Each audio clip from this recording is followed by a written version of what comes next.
ለሹ ነገር ታውቆሻል? አዎ ለይኩን ሁሉን ነገር አውቋል። ይልቁንስ ዳግም ይሄንን ነገር ለማንም ሰው ትንፍሽ እንዳትል፣ ለራሱ ለለይኩንም ቢሆን። ይሄን መቼም አላምንም።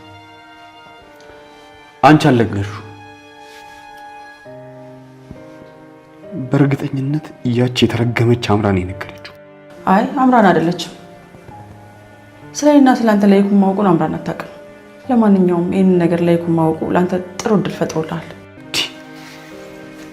እንዴት ነው ነገሩ?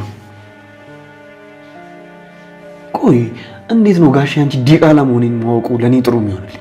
ቆይ ዳግም ለምን ነው ግን ዝም ብለህ ጥያቄ መጠየቅ የምታበዛው? ምክንያቱም አንቺ ጋር ብዙ መልሶች ስላሉኝ። መቼም ጋሼ እንደዚህ ምስቅልቅሉ የወጣው የአንቺ ልጅ መሆኔን ሰምቶ እንዳልሆነ ተስፋ አደርጋለሁ። አንተ ልጅ ቆይ ምንድነው እየቀባጠርክ ያለው? እስካሁን ጋሼ የተረበሸው በአምራን ልጅ መውረድ ምክንያት መስሎኝ ነበር። ለካ ምክንያቱ እኔ ነኝ። በፍጹም